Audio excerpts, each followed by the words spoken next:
Assalamualaikum warahmatullahi wabarakatuh. Perkenalkan, nama saya Herdianto sendiri. NPM saya 201414113. Assalamualaikum anak-anak, selamat pagi. Ya baiklah, sebelum kita memulai aktivitas belajar mengajar kita, alangkah baiknya kita berdoa menurut kepercayaan dan keyakinan kita masing-masing. Berdoa dimulai.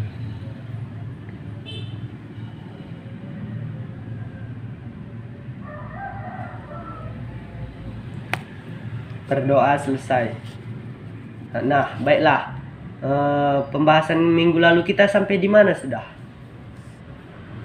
Sampai di lingkungan masyarakat. Ya, baiklah. Masih ingat nggak anak-anak Bapak arti dari lingkungan masyarakat itu apa? Ya, artinya. Ya, betul. Lingkungan masyarakat itu adalah tempat kita untuk bersosialisasi dengan orang lain, karena sebagai manusia itu kita merupakan makhluk sosial yang tidak dapat atau tidak bisa hidup baik di lingkungan masyarakat atau sosial dan yang kedua di lingkungan alam. Tahu nggak anak-anak Bapak sekalian, arti dari bersosialisasi itu apa? Ya, betul sekali. Bersosialisasi itu adalah suatu proses bagaimana kita sendiri, kita memperkenalkan sistem atau produk kepada seseorang, dan seseorang itu pun mengerti dan menentukan tanggapan serta reaksinya. Sosialisasi ini ditentukan oleh 3 faktor, yaitu 1 oleh faktor lingkungan, kedua oleh faktor ekonomi, dan yang ketiga yang terakhir oleh faktor kebudayaan.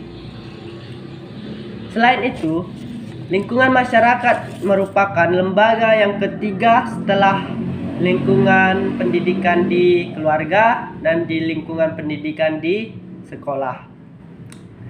Masyarakat dapat diartikan sebagai satu bentuk tata kehidupan sosial dengan tata nilai dan tata budaya tersendiri.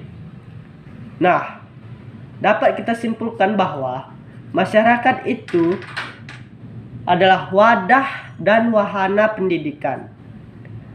Masyarakat, bila kita lihat dari konsep sosiologi, adalah sekumpulan manusia yang bertempat tinggal di dalam kawasan dan saling berinteraksi sesamanya untuk mencapai tujuan bersama. Kalau dilihat dari sudut pandang konsep pendidikan, masyarakat itu adalah sekumpulan orang banyak atau lebih dari satu orang dengan berbagai ragam kualitas diri, baik dalam berpakaian, pendidikan, dan sampai yang ke pendidikannya yang lebih tinggi dari kita. Interaksi sosial. Yang dimaksud dengan interaksi sosial itu adalah suatu hubungan timbal balik antara individu dengan individu, individu dengan kelompok, dan kelompok dengan kelompok. Bentuk-bentuk interaksi sosial ini dapat dibagi menjadi 4 bagian. Yang pertama itu kerjasama. Yang dimaksud dengan kerjasama ini adalah suatu kegiatan atau usaha yang dilakukan oleh beberapa orang untuk mencapai tujuan bersama. Tahu nggak anak-anak Bapak, contohnya di kerjasama di lingkungan sekolah itu apa? Ya, betul sekali. Contohnya gotong royong membersihkan lingkungan sekitar, kerjasama untuk menjaga keamanan di lingkungan sekolah tersebut. Yang kedua, persaingan. Arti dari persaingan ini adalah sebuah proses yang dimana kegiatan sosial yang dimana terjadi di antara individu maupun antar kelompok akan selalu bersaing untuk mendapatkan tujuan dan juga keuntungannya. Dan ketiga, pertikaian. Pengertian pertikaian ini adalah ketika ada kesalahpahaman yang sangat fatal di antara kedua belah pihak atau kelompok, akan dapat mengakibatkan pertengkaran atau bahkan sampai ke peperangan. 4. Akomodasi. Akomodasi merupakan salah satu interaksi yang sering digunakan di dalam berbagai interaksi sosial. Istilah akomodasi ini biasanya digunakan untuk menyelesaikan atau menggambarkan penyelesaian dari pertikaian yang terjadi di antara kedua belah pihak atau yang terjadi di antara kedua belah kelompok. Faktor-faktor interaksi sosial.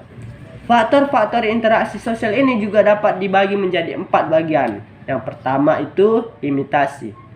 Imitasi ini adalah kecenderungan seseorang atau kelompok untuk mendapatkan atau meniru orang lain atau kelompok tersebut yang akan ditirunya.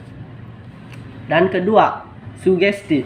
Sugesti dalam ilmu jiwa dapat kita rumuskan sebagai suatu proses di mana seorang individu itu menerima suatu cara penglihatan atau pedoman-pedoman tingkah laku dan orang tersebut terlebih dahulu tidak mengkritik. Contoh atau garis-garis besarnya yang terdapat dalam keadaan sugesti ini adalah: 1. Sugesti karena hambatan berpikir. 2. Sugesti karena keadaan berpikir terpecah-pecah. Dan yang ketiga, sugesti karena otoritas. Ketiga, identifikasi. Identifikasi ini merupakan proses di mana individu menganggap dirinya memiliki kualitas atau karakteristik yang sama dengan kelompok tersebut atau individu tersebut. Dan yang terakhir, keempat, simpati. Simpati adalah suatu proses kejiwaan di mana seseorang individu merasa tertarik kepada seorang atau sekelompok orang karena sikapnya, wibawanya, penampilannya, atau perbuatan yang baik. Ya baiklah, sekianlah pembahasan hari ini. Jika anak-anak mau bertanya, Bapak persilahkan. Tidak ada? Oh baiklah, semua sudah paham ya kan? Ya baiklah, sekianlah materi minggu hari ini. Jika Bapak mempunyai kesalahan, Bapak minta maaf kepada anak-anak Bapak. Sekian dan terima kasih. Assalamualaikum warahmatullahi wabarakatuh.